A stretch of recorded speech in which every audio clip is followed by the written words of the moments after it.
Welcome to the Hydro Resources Community Brunch on Dry River Radio. Each week we visit a different community in southwest Kansas to see what they have going on. If you miss a part of the show, no problem. Visit our Facebook or YouTube pages or even our website at dryriverservices.com. Now for your Hydro Resources Community Brunch, here's your host, Joey Dean. Increasing the lifespan of your well should be one of your top priorities. Calling Hydro Resources is the easy solution to do just that. Since the 1940s as Hinkle Drilling and 1999 as Hydro Resources, they have been providing groundwater service and solutions to ag producers, municipalities, and more. Whether it's well drilling and construction, pumping system design and installation, controls, pump services and maintenance, or well services and rehabilitation, Hydro Resources is the answer. Find out more information at hydroresources.com. With locations in Kansas, Colorado, New Mexico, and Texas, they have a wide service area, so let them help you with your groundwater needs today.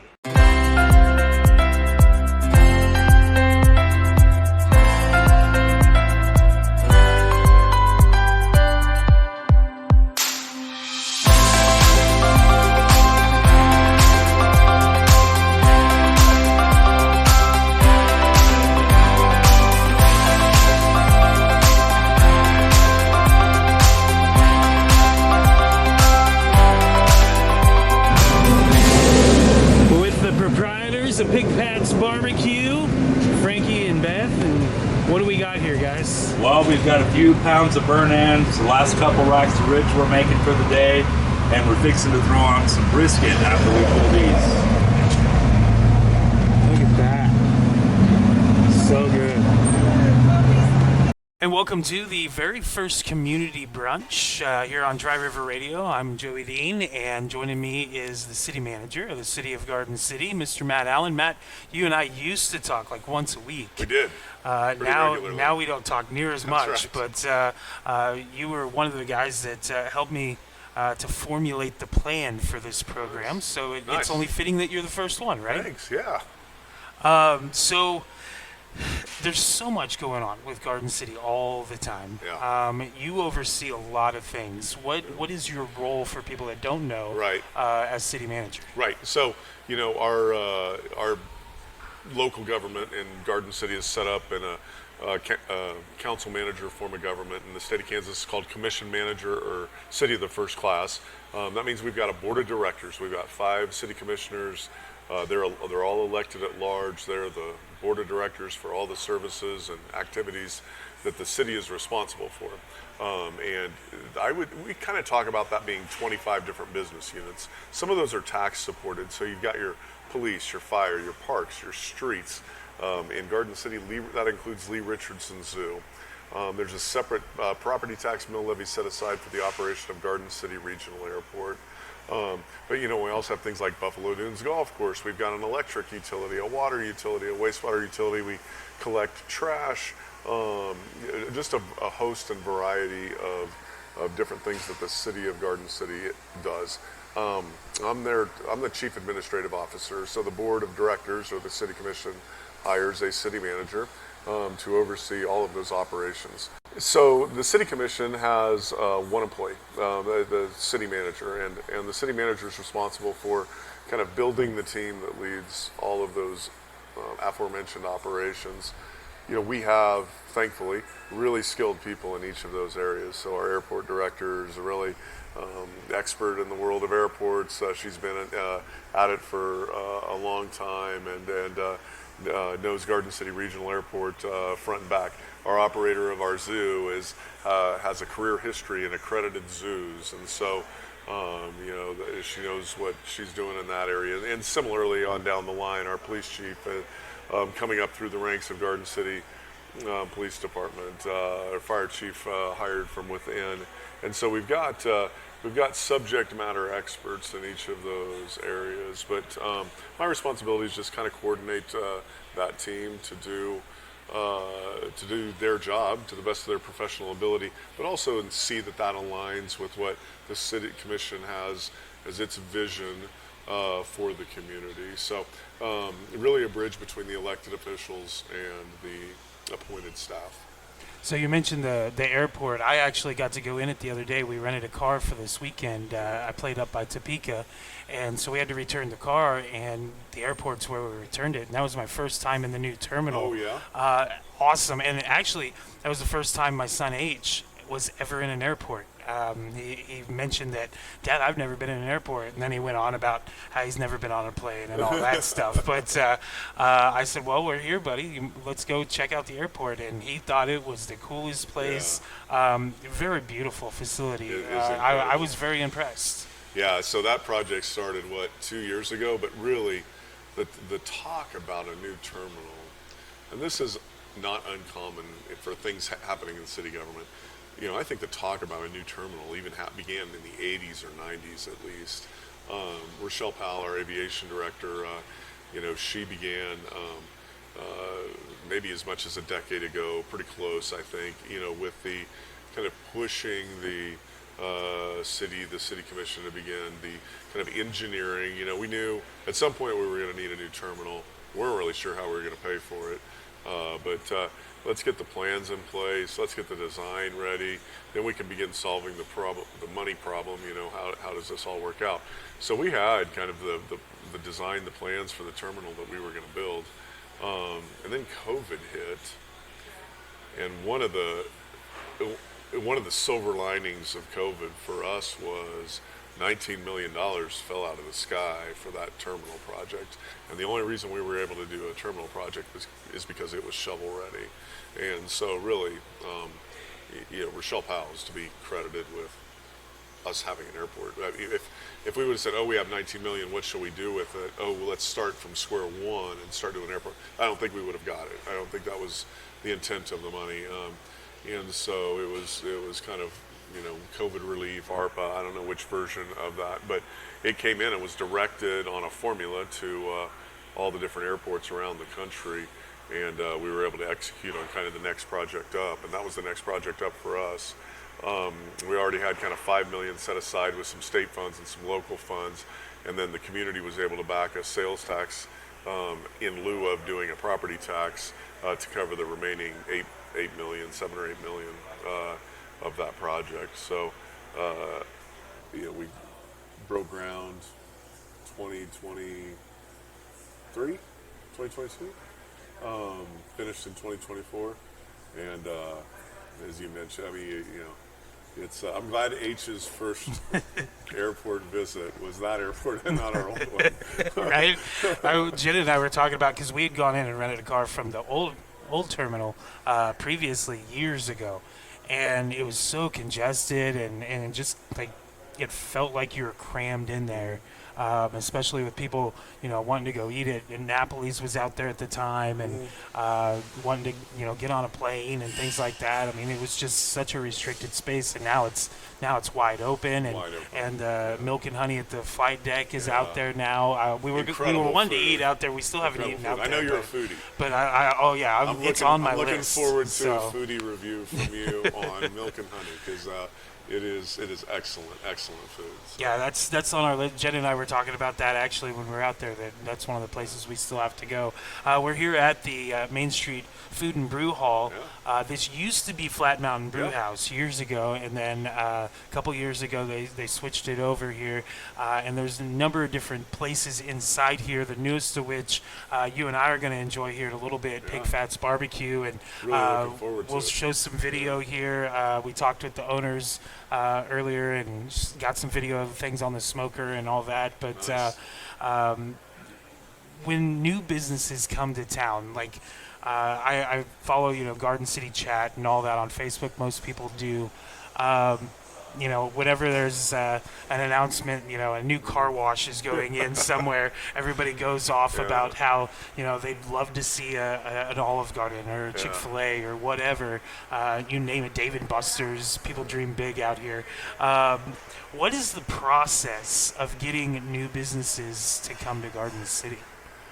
Great question. And the kind of the universal answer is it depends. So let's go back 15 years ago. We have a retail prospect. They've got a site selector, national chain retailer. They have an interest in Garden City.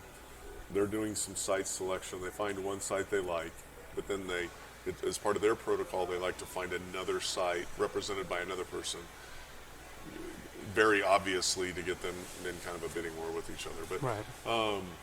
the second piece of property for this was a really large piece of property with this other real estate group, and they're like, well, we really can't buy part of this land and make it work. We're going to work on this project. We would have to propose something that would be like 400,000 square foot of retail. It would have to be a huge shopping center.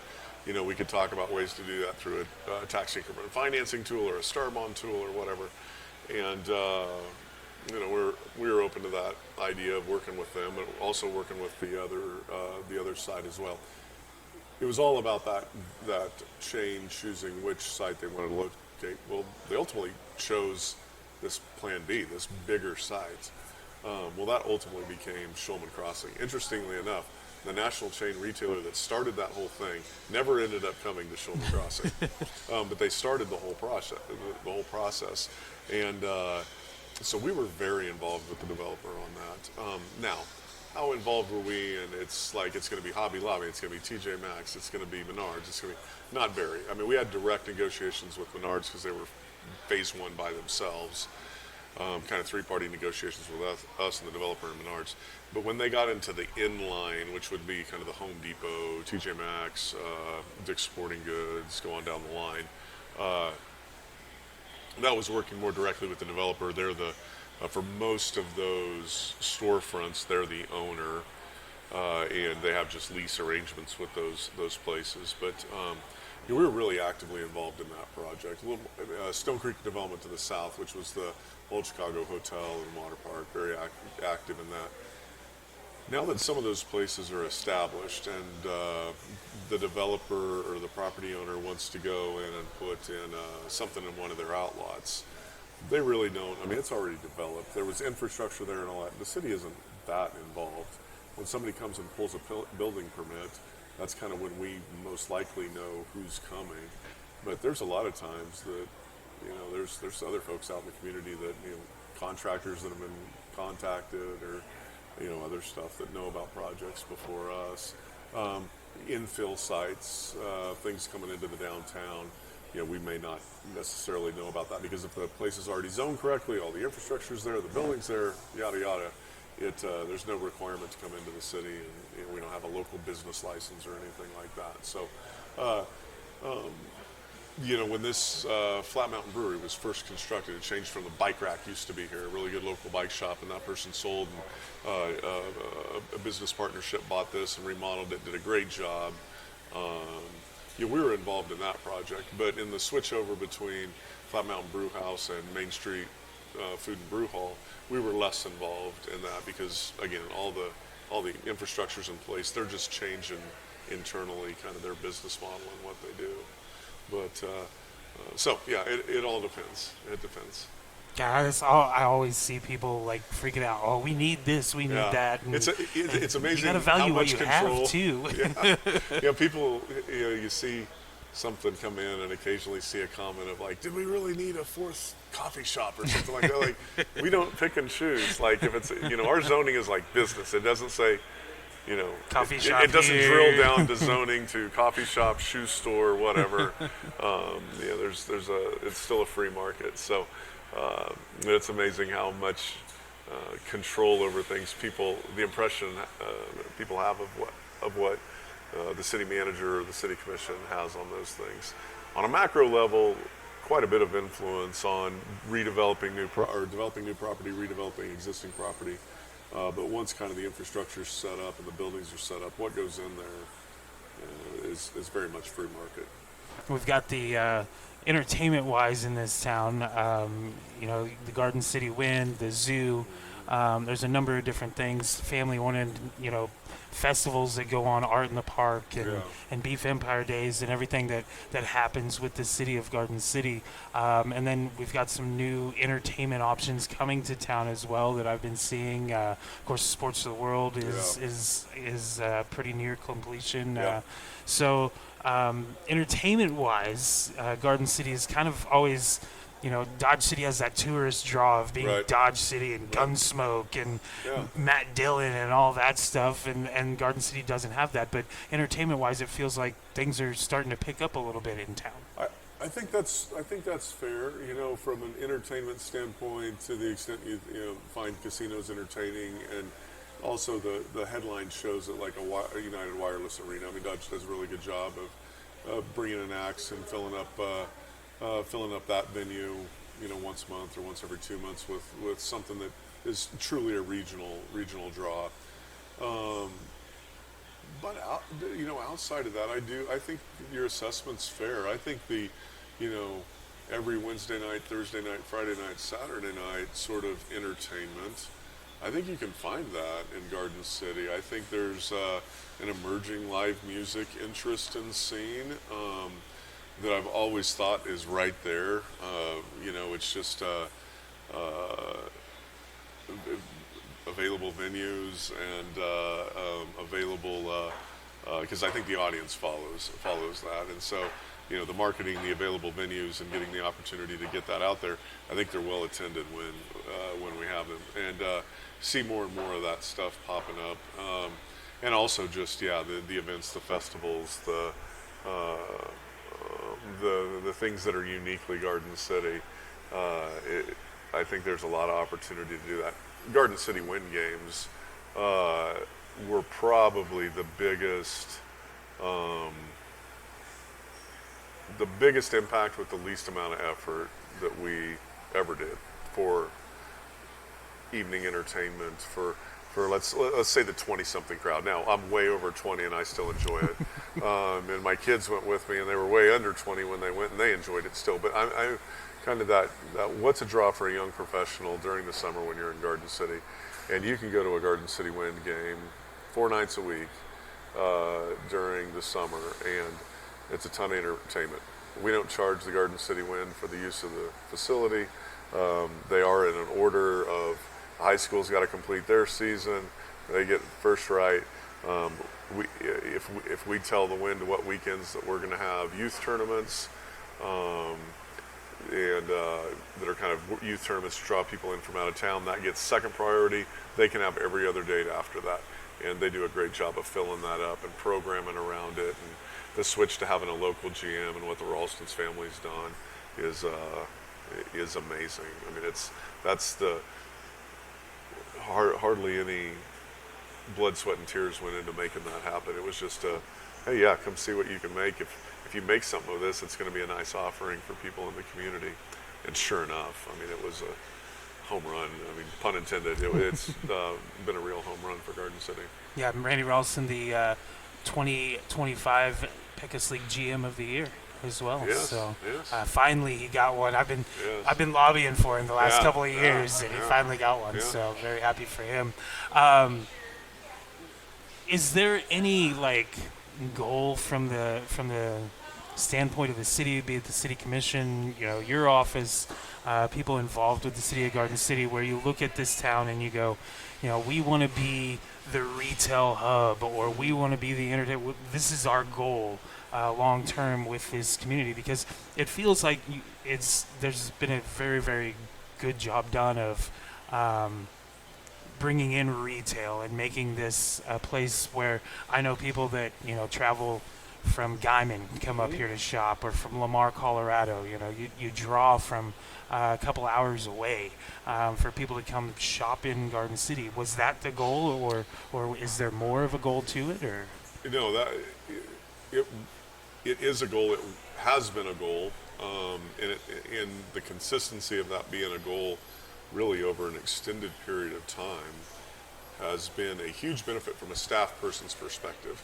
So when you're going out and working on daily stuff, we have changeover in elected officials. We have an election every 2 years, which could lend itself to a lot of changeover in views or approach to what Garden City is or Garden City looks like. I would say through the entirety of my city manager career, but even when I was on board as an assistant, and from what I know of the decade before that, it has been very much the intention of the city of Garden City's elected officials to move, to take meaningful steps in the direction of this being a regional center from the sense of, I think, being a preferred place to live.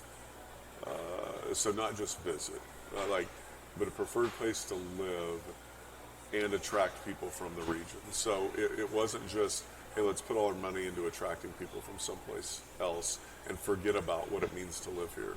So I think kind of a twofold, preferred place to live and the regional center of a multi-state area. So we don't even talk about really Southwest Kansas anymore. We know we're the regional center of Southwest Kansas. It's whether or not, that takes into account the balance of Western Kansas, Eastern Colorado, the Texas and Oklahoma panhandles, and Northeast New Mexico, which, we know now that from a retail perspective, we've penetrated all those markets and are gaining increasing share with every passing year.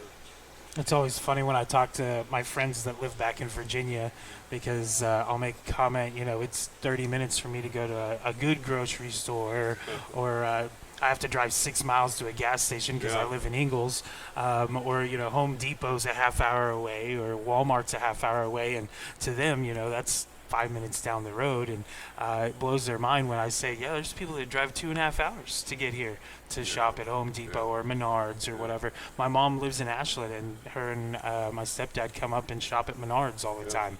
And it's crazy how far people are willing to drive here to get to the places they want to go, they want to shop.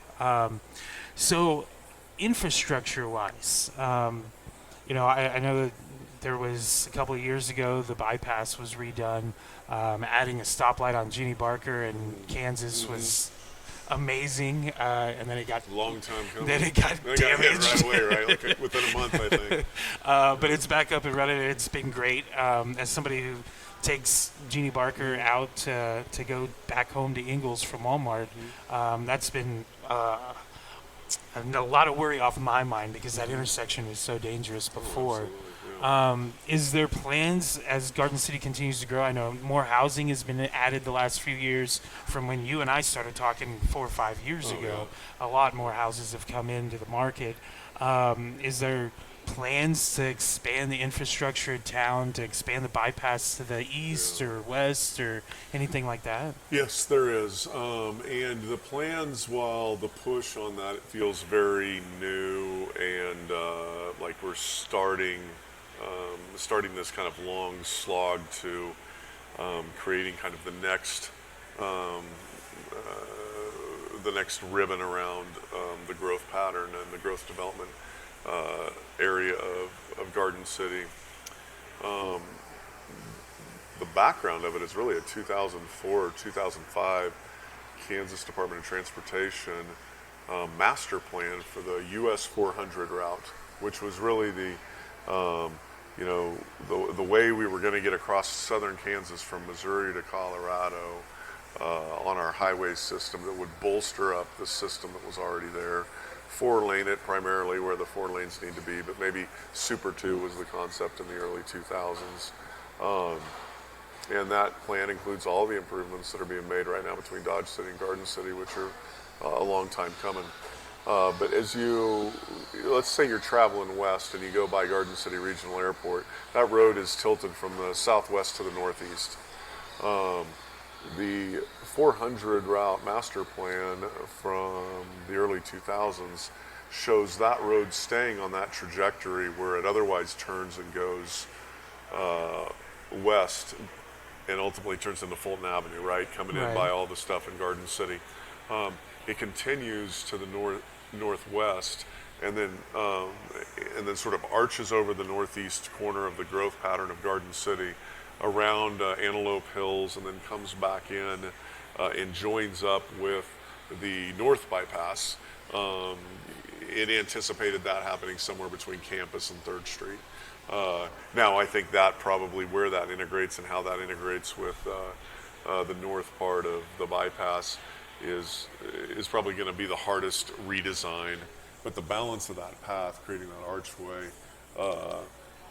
is going to be the new bypass. Our bypass isn't a bypass anymore. There's no stoplights on a bypass, right? I mean, you've got semis coming to full stops and starting again and all that. It's an interior expressway, and it's a very heavily trafficked street, and there's no bypassing. It's just it's as clogged of an arterial road as any that we have in Garden City. And so the state of Kansas recognizes that. They're kind of pushing it off of hey, this is something sitting in a study on a shelf somewhere in Topeka, to kind of working with both the city and the county. Because right now, the entire project's out in Finney County, to turning it into a road project or collection of projects that can begin to go through the planning stage, right-of-way acquisition, full design, and ultimately construction, starting to get in that sort of project pipeline that you hear KDOT talking about right now. And I really got to say thank you to former Secretary Julia Lorenz, current Secretary Calvin Reed. They've been excellent to talk to, very open about kind of teeing this project up, because right now it can't get considered in the pipeline of any of the Ike plans, because it's not far enough along in the design process. So kind of taking that next first step that allows it to get sort of in that pipeline, we've been advocating for several years, and they're now in agreement and moving forward.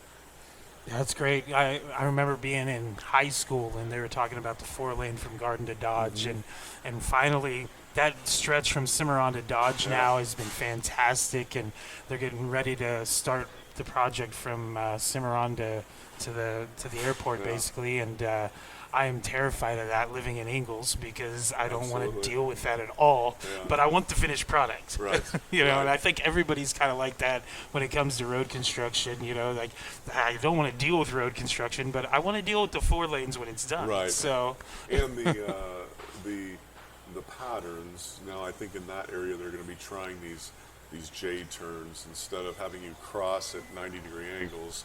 That you would take, if you want to go west, you may have to take a turn to the east and go about a mile, and then get into an interior road where you do a protected U-turn into another acceleration deceleration lane, and then you take off back to the west like you want to. Cheaper than overpasses, safer than 90-degree turns, or jumping across the road at 2-lane traffic. So yeah, you think about when H gets to driving and he's going out on those roads by himself. You're going to want those. Yeah, you're going to want those right. improvements. And kind of ironic that that project first started getting talked about when you were in high school. It'll get done about the time your son starts going to high school. Right. So, is there anything that folks should know that's going on coming up in Garden City that we haven't touched on? You mentioned one of the big ones, the refinery, which is the Sports of the World Phase 1 project. The indoor facility is just probably a couple months away from being operational on sort of an introductory level, and then kind of full-blown after the first of the year. That's super exciting. 195,000 square feet, something like that, of indoor sports, 80 by 80 turf field, 6 9450 basketball courts on the other half, like 5 or 6 pickleball courts on the front, and then the other half of the frontage is a convention center and a first-class dining area, probably 2 or 3 times the size of what's at the Clarion right now. Then another outdoor restaurant there, or another restaurant, and then this outdoor area in between where they'll have yard games and they can plan activities, a little small stage there. Again, getting back to that live music opportunity. I think that's going to be incredible for the community, and already starting phase 2 with that moving forward. Dirt work going right now. It's not out of the realm of possibility that those ball fields could be up and playable in 2026. So a lot easier to put up ball fields than it is to put up a giant building, right? Right. They're moving forward on that and doing great. So I think that'll be a great addition to bringing people to the community, but also provide some offerings for locals as well. We see continued interest in housing. I mean, number one goal by far in this community consistently over the last 10 or 12 years has been build houses, build houses, build houses. We always, have people that build houses come in and say, well, what type of houses? We're like, Yes, every one of them. All of them. All of them. All of the above. And so we do have some nice projects coming that range from, some single-family homes. It'll be, really nice, probably in that 300,000 range. But we also have some low-income housing tax credits and some market-based apartment complex coming in as well. So I think that's going to meet a real need. Unmet need right now is these apartment complexes, either at market rate, moderate income, or low income. I think there's an increasing percentage of our market that they don't want to take care of a yard. They want a place to stay. They want a place to call their own, but they don't need all the other jazz at this point in their life, at this point in their career. And so being able to start there in that apartment level, and then if they choose to, graduate down the road to a traditional single family home. But again, we're seeing generationally that priority change a little bit, and not everybody wants the yard, not everybody wants the big footprint house to have to maintain and take care of. Well, thank you for joining me here on Community Brunch today, and you and I are going to eat some Pig Phatz BBQ over here, and we'll make sure to take a video of whatever we order here, and that way those watching online can see it. But you haven't had it yet, have you? I haven't. This is I was out of town for the grand opening. Was super stoked. Had a little bit of interaction with the owner before they were starting up, and told him I'm looking forward. I'm going to make sure I get there. So I feel a little guilty that it's taken me this long to try it, but I'm pumped. I've heard great things. See, it's taken me a long time to get to Milk and Honey, and so here we're gonna get it done. We're gonna eat at every place, and there's so many great places to eat in this town, and especially if you look at the mom and pop type places. I mean, Hannah's Corner's been at the corner of Taylor and Mary forever. And it's still fantastic. Every time I go in there, I overeat every single time, which is not hard to do in there. It's so good. There's a ton of other different places. Traditions has been downtown forever, and so it's good to see. As great as having the Olive Gardens and the Buffalo Wild Wings, all the other national chains. It's great to see small mom and pop type place 100%. Get started here in Garden City. It is. So, the quick story, the Epson tour was in town, and we were playing in the Pro-Am with our pro, and she said, love Garden City, favorite place to come to. We're like, well, what is it? She's like, well, the course is great. I love the course. Right. But I love the food even more. She's like, it's great. You can have whatever type of cuisine you want, and it's all just on point. And she said that that sentiment was shared with several of the ladies on the Epson tour. So it's kind of nice to know that while we're offering world-class golf, as a community, we're also offering world-class food thanks to a lot of these, as you put it, mom-and-pop restaurants. Yeah, and we didn't even mention the Buffalo Dunes just got done with a whole bunch of upgrades too. Oh yeah. So, well, you'll have to have Clay and Jason in on the brunch, the community brunch show, and we'll be coming back to Garden City here probably next month. So we're gonna try to stay Garden City and Dodge City a little more regular than some of the smaller towns because there's just so much going on in both those cities. So it's hard to cover it all in one show. For sure. Well, good luck with the show, Joey. Thanks for what you're doing, and I enjoy the station, and enjoy all that you do for the community. You bet. That is Matt Allen, City Manager of the City of Garden City. This has been Community Brunch. We're going to go get some food from Pig Phatz BBQ.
This has been the Hydro Resources Community Brunch on Dry River Radio. Join us next week to see what community we visit next.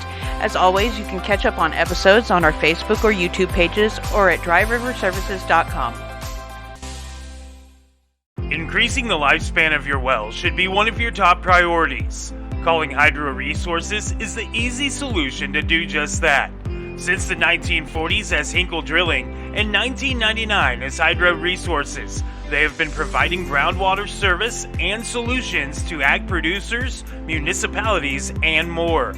Whether it's well drilling and construction, pumping system design and installation, controls, pump services and maintenance, or well services and rehabilitation, Hydro Resources is the answer.